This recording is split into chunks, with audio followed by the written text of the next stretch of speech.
Turminha, estamos aqui para mais um episódio dessa temporada de podcast que é diferente de todas as outras. É uma loucura, porque coisas assim acontecem. Justamente. A gente está vivendo o real, sem maquiagem, natural, sem sulfito, tá? Que é a vida como ela é. Então, tem serviço acontecendo, tem gente entrando. Semana Naturevas é essa loucura mesmo.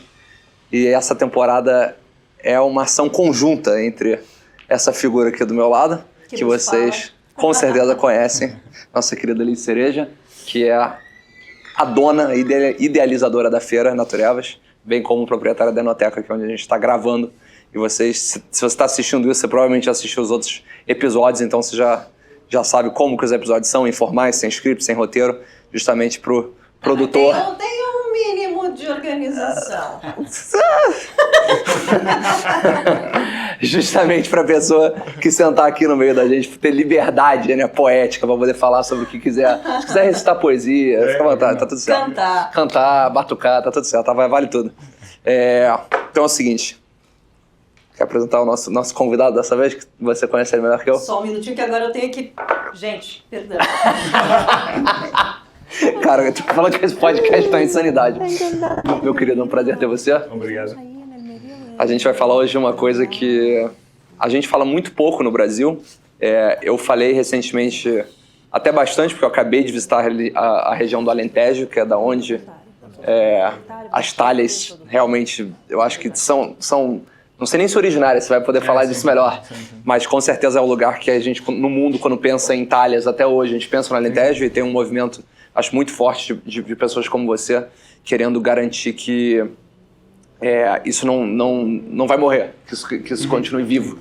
Então, bom, bem-vindo. Você tem um projeto lindíssimo, 26 hectares. Apresentei. Eu tive aqui, né? Eu fui receber a outra pessoa que vai no próximo episódio. No próximo episódio. Sairemos de Portugal e iremos para a Espanha. Okay. Não é tão longe assim. Não é tão longe. Mas acho que do ponto de vista ideológico vai ser bem distinto. Mas bom, você tem um projeto lindo chamado 26 hectares. Certo. Então, conta um pouquinho pra gente. O meu nome é Daniel. Perfeito, desculpa, não mencionei. Mestre Daniel, vale Mestre ressaltar. Daniel, podemos começar já por aí. Por aí, exatamente. Mestre Daniel era o meu avô. Eu fiquei com Daniel, felizmente, por ser o nome do meu avô. Eu achava que você era o Mestre Daniel. Não. Longe disso. Eu sou só Daniel, mestre era o meu avô. O meu avô fez anos, fez 20 talha na nossa adega durante 30 anos. Depois faleceu e nós agora, em 2018, arrancámos com um projeto para dar continuidade à produção de vinho de talha lá na região, lá em Vilova. É uma tradição muito antiga que os romanos nos deixaram no Alentejo há mais de 2000 anos atrás e que tem passado de geração em geração até os dias de hoje e felizmente ainda se faz um vinho como se fazia antigamente. Nossa, eu tenho muitas perguntas para esse episódio. Estou cá para ajudar. Até porque eu fico imaginando as pessoas que estão assistindo a gente, né, que não tem muito referência do que é um vinho de talha. Né? Porque a gente agora começou com esse resgate da questão das ânforas, das tinarras, se fala um pouco disso, ainda se fala pouco do vinho de talha, principalmente aqui no Brasil. Muito ânfora, né? Itália, exato. Então, vamos começar do começo. O que é uma talha? Pronto. Eu trouxe para ajudar. Eu fiz a pergunta de propósito, óbvio. Pronto, para ajudar, eu trouxe aqui uma miniatura. Pronto. Nós até costumamos dividir em duas categorias. As talhas, que são grandes, com 1,5 m de altura, com este formato. E temos depois também os tarecos, que nós chamamos tarecos, que são os potes mais pequenos, até cerca de 300 litros, que utilizamos para fazer vinho de talha da mesma forma, os grandes e os pequenos. Talhas são então estes recipientes que nós utilizamos no Alentejo. Existe mesmo a denominação de DOC talha atualmente, ou seja, foi uma legislação, uma certificação que foi criada, e o vinho de talha tem que ser feito no Alentejo, em algumas regiões do Alentejo. As talhas têm que ser impermeabilizadas com pês, que é uma mistura de cera de abelha, resina de pinheiro e azeite. E tem uma particularidade muito gira, que é o vinho tem que fermentar e ficar com a pele, com a grainha, pelo menos até o dia de São Martinho. Ou seja, São Martinho é a grande festa do vinho de talha no Alentejo, é quando se abrem as talhas, é quando há uma grande festa. No dia de São Martinho vai à adega e prova o vinho. É dia 23? 11 de novembro. 11 de novembro. E então, independentemente da data de vindima, nós às vezes vindimamos em meados de agosto, ou início de setembro, mas no dia de São Martinho é que vale a certificação de vinho de talha. Ou seja, no caso dos nossos vinhos da gama Tareco, nós temos 2 meses e meio ou 3 meses de maceração, mas o que manda é o São Martinho, porque é a festa, é é a grande festa do vinho de talha ali no Alentejo. Mudou alguma coisa com a mudança climática, as datas? Sim, há uma particularidade muito gira, que é toda a gente na aldeia vindima ainda a seguir à Feira de Cuba. Existe uma feira tradicional lá na região, que toda a gente faz, que é no primeiro fim de semana de setembro, e toda a gente diz, isso vindima só a seguir à Feira de Cuba. O problema é que nós lá na aldeia atualmente somos os primeiros a vindimar, começamos em meados de agosto, porque quando chega à Feira de Cuba os vinhos já têm o grau de açúcar 15, 16, que é mais do que nós queremos. Sim. Por causa das mudanças climáticas. Ou seja, antes vindimava-se muito mais tarde, hoje em dia nós estamos a vindimar muito mais cedo. Por esse motivo, para ter vinhos menos alcoólicos. Claro. Ou seja, é uma alteração que nós notamos ali também. Desculpa, por favor. Não, vai, vai, eu já fiz a minha pergunta era assim, você falou que teve a mudança climática e também, paralelamente, você é uma pessoa que busca manter a tradição viva, mas a gente sabe que, inclusive, eu acho que um dos motivos pelo qual você busca manter a tradição viva é justamente porque ela estava indo para um caminho de declínio, de perca de história. Sim, pronto, para mim, cada talha é um tesouro. Nós temos talhas na adega de 1673, que ainda fazem vinho. A mais nova é de 1900. Ou seja, para mim, cada talha é um tesouro. Só tenho pena de todas não terem uma história escrita e a data lá marcada, porque é fantástico. O que aconteceu? Nos anos 1970, por aí apareceram muitas cooperativas, adegas cooperativas no Alentejo, e as pessoas deixaram de fazer vinho de talha e começaram a levar as uvas para as adegas cooperativas, porque era mais fácil, dava menos trabalho, ir lá, entregar as uvas e ir buscar só o vinho. O que é que aconteceu? As pessoas deixaram de precisar das talhas. Ou seja, começaram, como as adegas são, por vezes, 1 metro abaixo do solo, começaram a partir de talhas para preencher o solo e para estacionar o carro, o trator, porque as talhas eram um empecilho, não precisavam nada delas. Outras foram vendidas para colocar em rotatórias, para embelezar.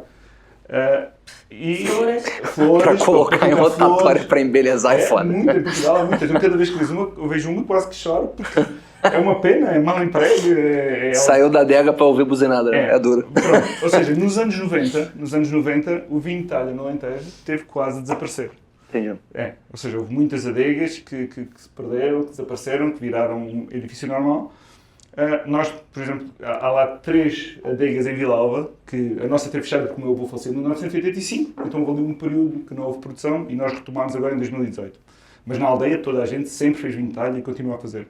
Mas houve 3 adegas que nós atualmente chamamos os teimosos, porque eles faziam 1 ou 2 talhas, mas continuavam a fazer vinho de talha, como os pais e os avós faziam, porque era a tradição, é cultural, e a vender o vinho a quem parece. Há uma tradição muito gira em Vila Alva que se mantém, que nas adegas nós vamos, compramos vinho, mas podemos levar comida de casa. O petisco, como nós dizemos, levamos de casa, colocamos em cima da mesa e depois é um jarro de branco, um jarro de tinto, um jarro de palhete, e depois temos os pequenos copos, com licença. Claro. Copos onde nós bebemos o vinho de talha, lá nas adegas, que todas as pessoas bebem, é um copo com este formato, mas de metade do tamanho, que chamamos o copo de 3, os 3 dedos, e que é os copos que as pessoas utilizam para beber lá em vinho de talha. Se eu chegasse ao pé do meu avô com um copo dos novos pé alta, isso... Não ia cair bem. Engraçado, na Geórgia é a mesma coisa, são os copinhos assim. A Geórgia, provavelmente as tradições antigas bebem nessa... Em algum momento. O ano passado tivemos numa feira no Porto onde estavam muitos georgianos e eles começaram a cantar.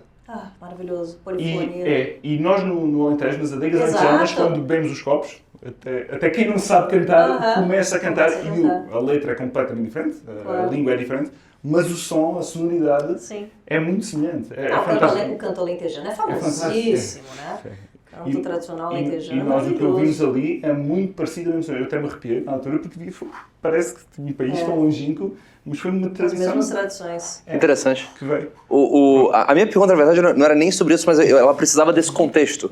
A pergunta de querer manter a tradição viva. Na verdade, a pergunta era outra, que é a seguinte. Eu visitei o Alentejo recentemente, voltei de lá não tem nem 2 semanas, e me falaram que a relação do produtor de vinho de talha com o produtor dos pés, né, do que você acabou de falar que entra na talha. Do peixe. Da mistura, que era uma relação semelhante ao que um produtor de vinho tem, por exemplo, com a pessoa que faz a barrica. Tá. E aí a pergunta é, primeiro, se de fato é isso para você, e a segunda pergunta é, historicamente, né, o processo de diminuição de vinhos de talha não foi uma dificuldade, um desafio continuar essa relação para você continuar tendo a mesma mistura que historicamente sua família usava? Sim. Nós, felizmente, tivemos a sorte de ter as talhas intactas, ou seja, como a adega esteve fechada, houve algumas talhas no Alentejo que as pessoas, em vez de pescar, começaram a pintar com tinta epóxi, porque como não encontravam quem colocasse pés, a alternativa que tinham era pintar. Nós, felizmente, a nossa esteve fechada, ou seja, as nossas talhas estavam intactas quando nós, em 2018, retomámos, e então aí fomos pesgando 3 talhas no ano, 4 outras, e atualmente já pesgámos todas novas. Entendi. Ou seja, é verdade, cada pessoa que aplica peixe tem a sua receita. Ou seja, e é muito importante essa receita, porque o vinho pode ficar com um sabor mau. Normalmente, quando provamos vinho de talha... Muito pinheiro, talvez? Sim. Há a expectativa de toques de argila, barro, terra, mas é mais fácil encontrar as notas de mel ou da resina de pinheiro. É um dos problemas do reticina, por exemplo, né? Do grego, que você só sente então, o pinho-sol. A gente estava falando disso mais cedo, justamente, que tinha gosto de pinho-sol, mas o que dizem é que, na verdade, a resina tem um gosto muito ruim, e a cera de abelha e o azeite é que tornam o negócio tragável. Atualmente, nós também, a resina que utilizamos não tem muito cheiro, muito sabor, mas eu lembro de encontrar resina lá num baú antigo do meu avô. Que ela sozinha era entendi. Qual era o segredo? Não era só o azeite e a cera, mas as pessoas nunca pesgavam todas as talhas no mesmo ano. Ou seja, elas pegavam 3 ou 4 porque com o uso vai perdendo o sabor. Entendi. E então, assim como acontece com madeira. Ou seja, há aqui um termo que nós utilizamos muito que é o atesto. Nós, durante a fermentação, quando fazemos esmagamos a uva, colocamos, nós nunca enchemos até cima. Nós enchemos até 2/3 porque tem que haver espaço para a fermentação, para a massa subir e para libertar o dióxido de carbono. E nós depois vamos mexer para fazer o vinho. Mas o que é que fazíamos? É sempre necessário algumas talhas que são as primeiras a tirar o vinho, que era para preencher as outras. Chamamos as talhas de atesto.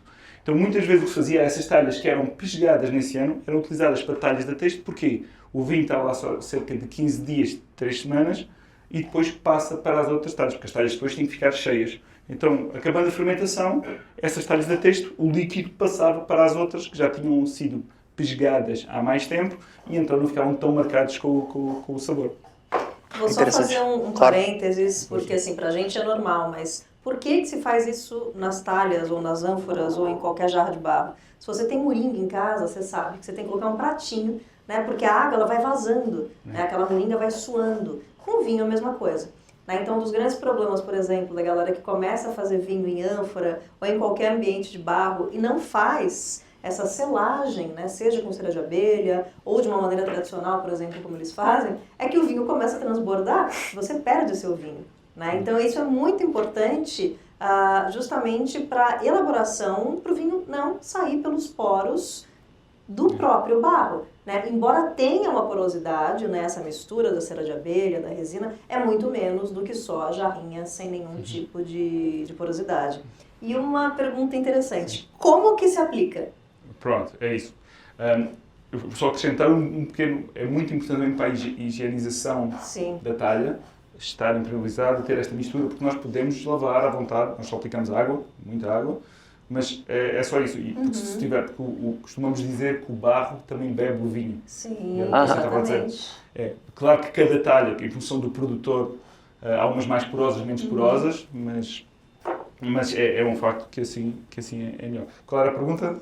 Como que se faz a impermeabilização? Porque, por exemplo, eu conheço muito do método georgiano tradicional. Sim. Então, eles pegam as talhas que têm 2 metros de altura, 2 lises praticamente, colocam a mistura aqui dentro, num dia de sol, para a ânfora poder estar muito quente, colocam a cera aqui dentro, para a cera poder se dissolver por conta do calor, e jogam ela de um morro. Para aquela talha poder rolar e toda a cera poder impermeabilizar. parece, não parece muito prático. Nós somos, pelo visto, nós no Alentejo somos mais apressados, porque nós colocamos, como eu disse, o peixe é uma mistura de cera de abelha, resina de pinheiro e azeite, e nós colocamos tudo numa panela, até ficar tudo derretido.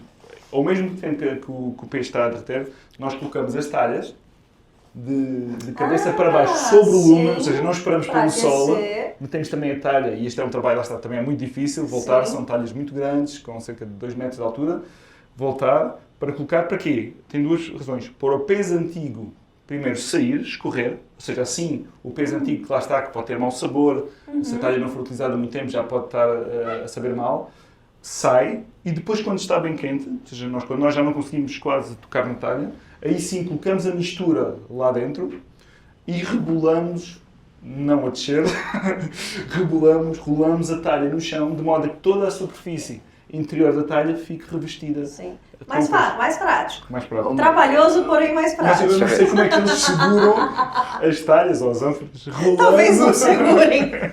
Porque é perigoso. Agora, eu estava há pouco dizendo em termos de receita. Nós já perguntámos, é o Zé Miguel, que é o senhor que vai lá, que há muito poucas pessoas que ainda façam esta técnica. Perfeito. Ele já nos fez este processo nas 26 talhas, o nome do nosso projeto é 26 talhas, e eles neste momento já todas as talhas têm pés.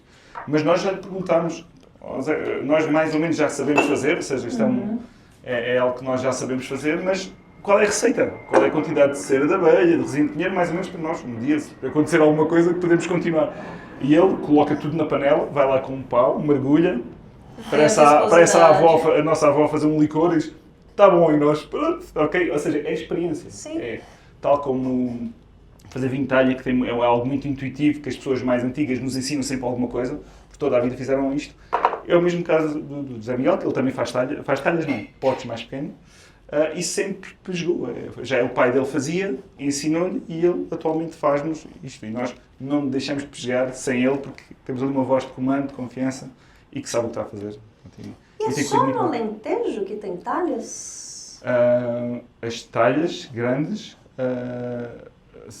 eu acho que só no Alentejo... Ou foi onde se preservou? Eu acho que foi onde se preservou. Todas as talhas que nós conhecemos fora do Alentejo foram levadas do Alentejo. Sim. Pronto, havia ali centros de produção de talha, em Campo Maior, Reguengos de Monsaraz, havia ali uns centros de produção onde essas talhas eram feitas, que foi algo que também se perdeu, e hoje em dia já não se fazem estas grandes talhas, fazem-se potes de barro mais pequenos, mas as grandes talhas foi uma sabedoria que se perdeu. Como deixaram de fazer falta, e também fazer talhas também era algo que passava de geração em geração. Nós temos algumas talhas na AD que têm um nome, e por vezes é o nome do pai numa, o nome do filho na outra, porque era algo que também, tal como o vinho de talha e tal como esta questão de colocar o peixe, passava de geração em geração. Já agora, aproveito para dizer, o José Miguel, outra coisa que faz é colocar gatos. Gatos nas talhas. O que é que são gatos? Isso é giro. Nós temos, já em Portugal, o tareco, que nós chamamos as talhas mais pequenas, já é relacionado com gato. E depois há outra coisa que são os gatos, que é quando a talha começa a fendilhar por algum motivo, a fissurada, ao longo da fenda vão-se colocando pequenos agrafos, tipo de ferro, de metal, que são chamados gatos. Que evita que a fenda propague e assim podemos continuar a utilizar Gente, será que o nosso gato do português veio do gato de Portugal? Como se fosse o jeitinho, que a gente fala, vamos fazer um gato na eletricidade. Sim. Gatonete. É uma técnica também muito... tem que furar a talha, colocar, martelar com cuidado, porque o agrafo tem que entrar à pressão para garantir que... Sim. Fecha. Mas o gato se refere só a isso? Só isso. É gatear, até se diz a técnica é gatear a talha, gatar a talha. E são os gatos. Aqui não tem imagem, mas... Interessante. Sabia disso não? Porque a talha era algo muito precioso, ainda hoje são bastante caras, mas porque cada vez há menos, não é? Claro. Mas as pessoas eram pessoas pobres que se perdiam uma talha, eram menos 800 litros de vinho que tinham para vender. Claro. E nesta região do Alentejo, ali em Vila Alva, era a subsistência das pessoas. Pronto, nos cadernos antigos do meu avô, está lá das receitas do vinho de talha que ele tem, do que colocava, da cinza, do sangue, às vezes por vezes, enfim, havia várias técnicas.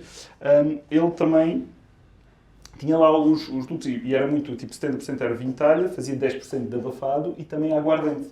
A aguardente era as massas que se tiravam de dentro da talha. Sim, iam para destilação, para fazer a aguardente bagaceira, que é com o bagaço que faziam essas aguardentes. Ou seja, era um modo de subsistência. Sim. Mesmo as próprias vinhas, as vinhas que temos, as mais antigas, temos algumas centenárias ainda, e Vila Alva, que é a nossa aldeia, atualmente a que preserva ainda em Portugal o maior número de vinhas centenárias. Nós vamos à vinha, uma vinha com meio hectare, é uma vinha grande, e tem árvores de fruto no meio, tem oliveira no meio, ou seja, vamos ver, uma biodiversidade. As pessoas aproveitavam, as pessoas pobres, aproveitavam todo o terreno que tinham para fazer vinho, para as azeitonas, para as frutas, era o que dava não dá para pegar, né? Podem depois fazer uns planos e colocar. Deixa eu te perguntar uma coisa totalmente diferente sobre vinificação, na verdade. São vinhos com 80, 90 anos. Eu tenho uma pergunta específica sobre vinificação, mas vou dar um pouquinho de contexto. Muita gente argumenta que tanto o vinho de Itália quanto o vinho de ânfora, georgiano, etc., é a forma mais natural de se fazer vinho. Primeiro, eu queria que você falasse um pouquinho sobre o que é esse vinho natural de Itália para você. E aí depois eu tenho uma pergunta específica sobre vinificação, mas é bom esse contexto de... Certo. Pronto, então, vinificação, o que é que nós fazemos? Nós vamos à vinha, a vinha já tem é tudo field blend, estes vinhos que nós fazemos. Vamos à vinha, as castas, no caso dos brancos, a Tom Vaz, Perrum, Roupeiro, Larião, Diagalves. Nós fazemos questão de utilizar as castas que sempre foram utilizadas para fazer vinho de talha lá. Somos fundamentalistas. As vinhas com pelo menos 30, 40 anos, não regadas, ou seja, fazemos questão de usar vinhas não regadas. Quando a uva chega à adega, é esmagada, nós retiramos quase todo o engaço. Depois aí vai da receita de cada um. Há quem goste mais de tanino, deixa mais engaço. Nós preferimos tirar grande parte dele, 90, 95%. Depois colocamos na talha. Passado 2 dias, começa a fermentar. É uma fermentação espontânea, nós não adicionamos leveduras, não há controle de temperatura. Às vezes, estamos a falar em setembro, no Alentejo, temos 30 graus, 35 Eu ia falar, graus. você é um dos pouquíssimos que eu ouvi falar no Alentejo que não irriga. Nós não. Eu vi, assim, né, agora eu visitei 10 produtores, todo mundo com gotejamento. Nós não. Somos fundamentalistas, com as mudanças, com as alterações climáticas. Temos cada vez mais calor na adega, que é um inimigo ali das fermentações, da vinificação. Mas, quantos anos têm as videiras? Variam, mas pelo menos 30 anos e temos algumas com 100 ou mais. Ou seja, estas que estávamos aqui a ver são videiras muito... Você vê uma diferença na questão de vinhas velhas versus irrigação? Assim, nós não irrigamos porque gostamos da concentração, gostamos do vinho, da uva mais pura possível. Achamos que são as melhores. Quanto mais antigas, nós atualmente ainda conseguimos uma boa quantidade de uvas de vinhas centenárias, algumas nossas, outras de pessoas lá da aldeia. Nós usamos só vinhas ali de Vila Alva, ou seja, a vinha mais longe da adega é 6 km, ou seja, é tudo ali muito perto. Se não são nossas, metade são nossas, outras metade são de pessoas que compramos, que nós conhecemos há muito tempo. E pronto, ou seja, nós preferimos sempre a concentração, é uma vinha que já está muito enraizada. O que é que notamos? Há muitas plantas que vão morrendo pela seca. Claro. É um problema que temos ali, que notamos que estas vinhas antigas que tinham um espaçamento de metro a metro, ou seja, tinham um espaçamento de metro a metro, hoje em dia já há várias falhas. Às vezes ainda se faz uma mergulhia, que é puxar a rama de uma e mergulhar na terra, vamos dizer que é uma videira que é filha da outra, mas é um problema que temos, mas nós estamos a lutar e nós, a uva que compramos de vinhas centenárias, pagamos mais porque queremos que as pessoas continuem a manter aquelas vinhas, porque a produção é baixíssima. Claro. São vinhas que não entram uma máquina, é tudo trabalhado manualmente e a produção é baixíssima, não é rentável. As pessoas fazem porque aquilo é a vinha do avô e depois do pai e fazem questão de manter aquilo como um jardim porque... Claro. É de uma época que o vinho não precisava ser rentável. Né?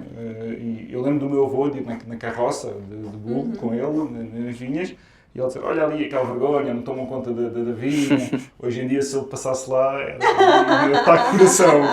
Porque, infelizmente, com a desertificação do Alentejo, há muitas pessoas ali que não cuidam. E nós estamos a tentar inverter isso. É um do nosso papel, para além da produção de vinho, do vinho talha, é também essas vinhas centenárias serem reabilitadas e podemos continuar a usá-las. Pronto, muito tempo. E na vinificação? Voltar à vinificação. Pronto. Preferimos sempre essas uvas. Começam a fermentar espontaneamente. Pronto. Durante Como eu disse há pouco, nós nunca enchemos a talha por completo, enchemos 2/3, mais ou menos. Quando ela começa a fermentar, é imprescindível ir mexer pelo menos 2 vezes por dia. Para mexer, usamos um pau com cortiça na base, que empurramos as massas, a pele e a grainha vêm para cima e nós empurramos as massas para baixo, pelo menos 2 vezes por dia. Porque se não fizermos isso, a talha pode explodir. Porque cria uma rolha no topo, que se não for mexida é uma panela de pressão que pode já acontecer talhas que rebentaram. Pronto, depois da fermentação nós atestamos a talha até acima e continuamos sempre a mexer um pouco o vinho diariamente. É um vinho que precisa ser acompanhado, estamos sempre acima. Nós nunca fechamos por completo a talha fica sempre aberta ao ar. Só depois do São Martinho é que colocamos uma tábua de madeira ou assim para não entrar bichos ou do género. E depois, quando chega o São Martinho, nós agora, lá está mais outra vez as alterações climáticas, nós chegamos a outubro, novembro e começamos a rezar pelo frio. Vamos lá ver se o vinho estabiliza, se está pronto para o São Martinho. Há ali uma grande pressão nesse sentido. Felizmente temos conseguido ter sempre vinho. Porquê? Nessa altura, as massas que estavam durante a fermentação ali para cima vão todas para baixo. A pele, a grainha, acumula-se toda cá em baixo. E então, no São Martinho, nós temos uma rolha de cortiça na base da talha, que chamamos batoque. E nesse batoque abrimos um buraco, furamos e colocamos uma torneira.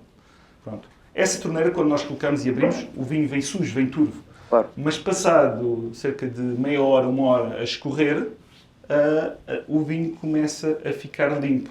Porquê? Porque ele é filtrado pelas próprias massas. Pronto, ou seja, isto é durante a fermentação, isto é depois em novembro. Tudo está cá em baixo, as massas. E o vinho, ao passar por esta rede, por este filtro, o vinho é filtrado naturalmente pelas massas, que nós costumamos muito chamar a mãe. Carinhosamente chamamos a mãe às massas que estão dentro da talha e até costumamos dizer que o vinho, enquanto está com a mãe, não se estraga. Cara, é maravilhoso porque todas as tradições antigas de elaboração de vinho em ambiente de barro, com as cascas, têm as mesmas, quase uma mesma liturgia. Né? Então, é a mãe. É a mãe que segura o vinho, que cria o vinho. Nós até março, abril, não temos problema nenhum, porque é enquanto está mais fresco também, não temos problemas nenhum em deixar o vinho com a mãe. Nós temos um vinho que é os tarecos que tiramos no São Martinho, novembro, dezembro, e depois temos outros que só tiramos em fevereiro, março, que é a gama mestre Daniel, e fizemos isto por uma razão muito simples, ou seja, os tarecos representam um vinho novo talho, o vinho que se bebe na aldeia, logo na altura do São Martinho. Certo. Mas depois há sempre as pessoas mais velhas, como dizemos em Portugal, os velhos do Restelo, que dizem: atenção, que o vinho São Martinho ainda não está pronto, falta vir o frio de dezembro, de janeiro, de fevereiro, que é para o vinho estabilizar e ficar bom. São pessoas que gostam do vinho mais marcado pela talha, com mais tempo de maceração. Entendi. Essa é uma pergunta interessante. Qual que é o estilo do vinho de talha do Alentejo? Existe um estilo de paladar, de aroma, de estrutura? Sim. Talvez a pergunta fosse, o que o seu avô diria que é o vinho de talha alentejano? E o que é hoje? Isso é uma boa pergunta. Não, da nossa parte, nós tudo fazemos, quer em termos de técnicas, quer em termos de castas, quer em termos de vinhas, de vinificação, para ser exatamente igual ao que se bebia antigamente. Eu acho que uma diferenciação do nosso projeto para outros, também de vinho de talha, é que fazemos tudo como sempre foi feito na aldeia. Você não adiciona nada no vinho, em momento nenhum. Nem no engarrafamento. No engarrafamento, um bocadinho, foi feito uma coisa mínima. Tá. A única coisa. O que era a pergunta que eu ia fazer agora específica da vinificação.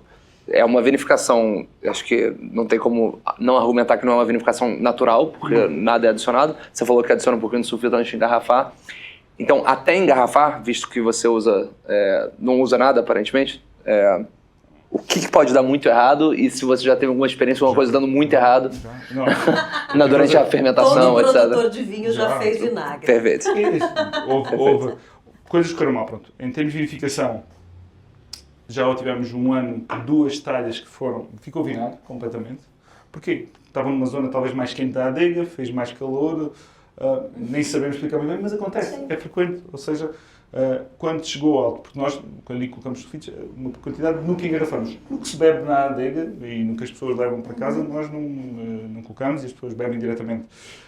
Mas já aconteceu, quer essa questão do azedar, o que acontece, pode acontecer. Às vezes nas talhas mais pequenas é até mais fácil, porque a porcentagem de líquido em contacto com o bar é maior. Entendi. Nós preferimos sempre as talhas maiores. E também já nos aconteceu, quando estávamos a encher o vinho, o batoque, a rolha de cortiça cá na base, saiu. Então chegámos à adega e era um lago de vinho. E de vinho não ainda, não era vinho, era de mosto. E quase que chorámos. Mas também foi um erro nosso. E depois aprendemos com os erros. Os batoques que eram curtos, porque a rolha de cortiça tem que ser mais comprida para garantir que incha do lado de dentro e não salta. É outra coisa girar, né, também. Sim, mas foi uma das razões que nos levou a arrancar com o projeto em 2018, foi também fazer vinho como sempre se fez, porque começaram a aparecer também muitos talhas que não eram feitos como a tradição manda, e então nós que estamos ali no centro, no coração do vinho de talha, que quisemos manter a tradição e continuar a fazê-lo.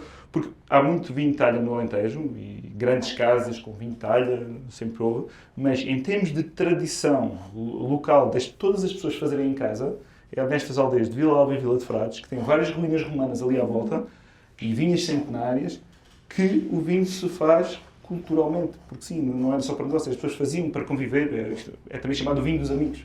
Ou seja, é muito normal no São Martinho as pessoas juntarem-se na casa de uns dos outros a provar o tareco, lá está, o pequeno pote, um dos outros, e comentar quem é que fez melhor, quem é que não fez melhor. E depois cada um tem a sua receita, mas em termos de vinificação é tudo muito parecido. Legal, legal. Última pergunta, o que é palhete? Só uma pergunta. O palhete. O palhete é um clarete, ou seja, é uma mistura de uvas brancas e tintas. Pronto, que é um vinho muito tradicional na região, porque lá está, pessoas pobres faziam vinho com a uva que apanhavam. Como estamos a falar numa zona ali da região da Vidigueira Alentejo, que é uma zona tradicionalmente brancos, as vinhas mais antigas, estas vinhas centenárias, têm sempre cerca de 90% de uvas brancas e 10% de uvas tintas. As pessoas antes pegavam em todo, tinham uma pequena parcela, meio hectare, que dava 500 kg, pegavam em tudo e faziam o vinho. Então é muito normal ter um vinho com a cor de um rosé, como hoje em dia é conhecido. Nós estamos sempre a chamar a atenção que não é um rosé, é um palhete, é um clarete. E então é um vinho que ainda hoje se faz muito e nós fazemos questão de fazê-lo, porque lá está, é um vinho que sempre foi feito na adega. Aí nas tintas, para além das castas brancas que eu já referi, nas tintas temos tinta grossa, trincadeira, aragonês e também um pouco de moreto, que é uvas antigas.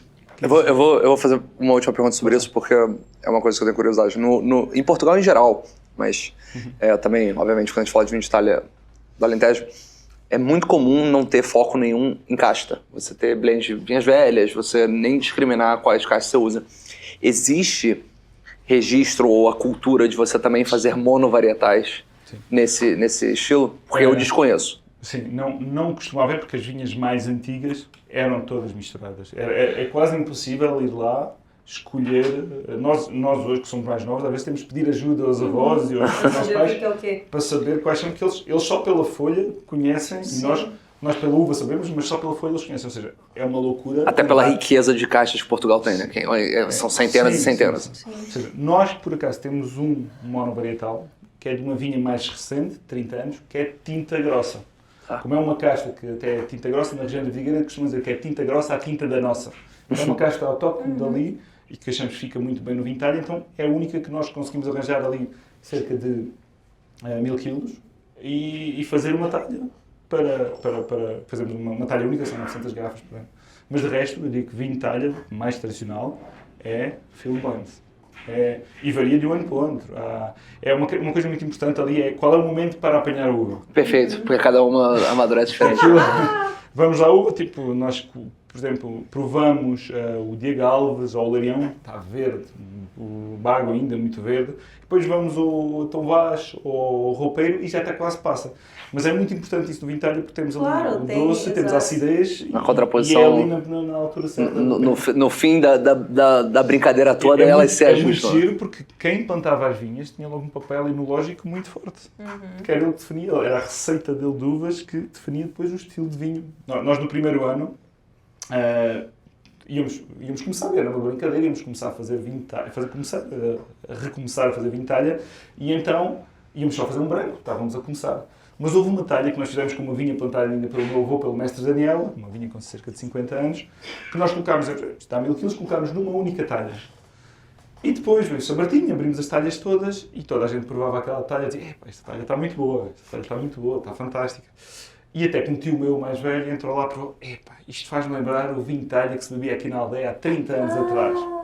E nós, epá, pronto, temos que engarrafar a parte. Então, nós atualmente, todos os anos, fazemos um vinho de talha, que é o Mestre Vinhal Talha 10, que é na Talha 10 que fazemos a mesma vinha, essa vinha dele. Já houve anos que não fizemos, porque a vinha não deu uva, mas que fazemos assim porque é, digamos assim, que É o corte dele na vinha. Que demais. Deixa eu, pro pessoal de casa que ouviu esse episódio e com certeza vai ficar interessado e querem provar os seus vinhos, como é que eles provam os seus vinhos aqui no Brasil? Pronto, nós aqui no Brasil somos distribuídos pela empresa Alma Lusitana, distribuidora, e então estão aí restaurantes, garrafeiras, estamos agora a chegar cá, mas é uma oportunidade única, acho que eu recomendo a toda a gente provar vinhos de talha. E ir para lá também, né? E ir para lá, se tiver a oportunidade de nos visitar em Portugal, na adega do Mestre Daniel, em Vila Alva, será um prazer Quem sabe a gente não se encontra esse ano lá. Sem dúvida. Estarei lá muito em breve. Espero que sim, espero que voltem. É como recuar há 300 anos atrás, entrar naquela adega, estar ali naquele ambiente, naquele silêncio da aldeia. E acho que e provar o vinho é muito importante. Ir entre novembro e fevereiro, março no máximo, porque é a altura que é possível ir a cada uma das talhas e provar. Beber um aparadinho, como nós chamamos, que é pegar um tal copo pequenino e encher diretamente da talha. Não é à toa que o Alfredo acontece também. É quando se inicia a abertura das talhas, e aí é muito bom ir a vários sítios, às várias adegas, provar o vinho talha. É uma sensação única, porque pronto, o vinho talha, a novidade do vinho talha é engarrafar. O meu avô enchia as 26 talhas da adega e vendia tudo ao copo, o garrafão, as pessoas levavam para casa, ao jarro, as pessoas a seguir ao dia de trabalho iam beber vinho. Uma das formas de pagar o ordenado às pessoas que trabalhavam no campo era o vinho do trabalho. Cada pessoa tinha direito, que o patrão pagava uma latinha, que era cerca de 300 ml, de vinho pago pelos patrões, que era o ordenado.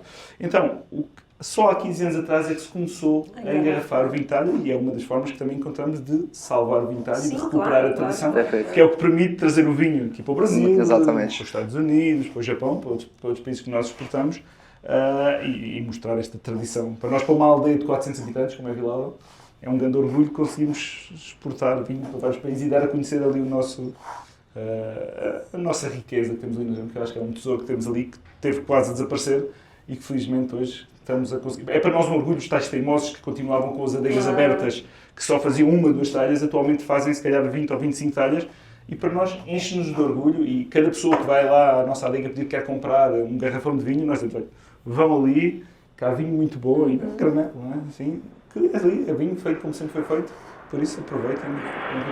Mas obrigado pela aula, é um prazer. Muito obrigado pelo convite, é uma honra estar aqui. Estou muito entusiasmado por ir a Naturebas. Todos estamos. Espero que tudo bem, acho que vai ser fantástico. Valeu, turma!